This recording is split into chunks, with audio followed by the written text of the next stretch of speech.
Why conflict happens is less important than how it affects people. Oliver worked steadily on the handcrafted timber box. He had hand-tooled it over the past several weeks for a very specific purpose. He had assembled it without screws or nails but had jointed it so it fit snugly. "Leave no traces," he muttered to himself. He was slow with the process. Not only because he was careful, but also because he was constantly checking the electrical connections. Of course his thumb slowed him down.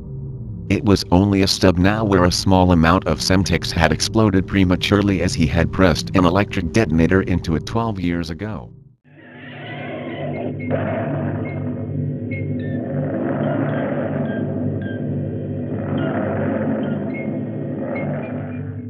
Media Studies SAC.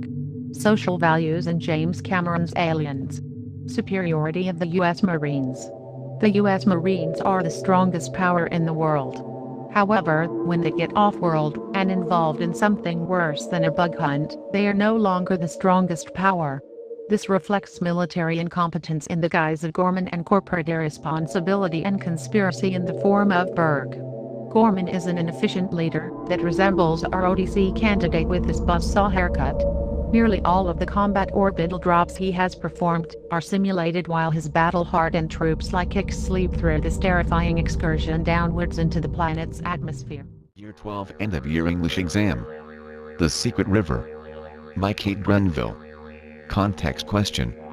Why conflict happens is less important than how it affects people. I am Gunjarap, Kradechaman of the Daruk people. I live alone now. My people have gone. The white people have driven them away. No one knows who threw the first spear or fired the first fire stick in anger, but the result was the same. The white man's fire stick easily outranged our spears and stripped our local landscape of wildlife. They did not believe in taboo areas or letting the animals recover. The white men depleted the land as they destroyed our thatched fish traps by the mighty deep river they call the Hawkesbury, or some such. They subdivided our lands and built stockades and barriers to block our movement.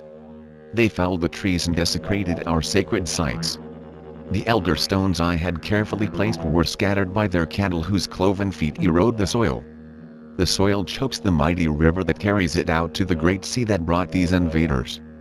The invaders brought invisible ghosts and fiery water that sickened and stupefied our people that drifted to the camps. It was a illness my magical powers could not cure. It left my body pockmarked while it decimated my mob. It swept through our camp in a week, laying low the strongest of our warriors and the most fecund of our young women. It leapt from person to person like a spirit of possession that we could not drive out.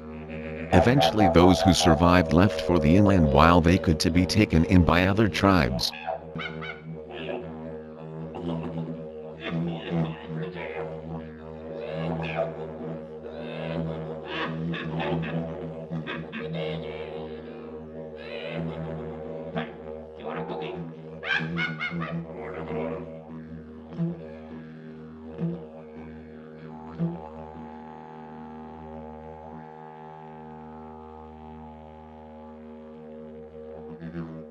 See you later.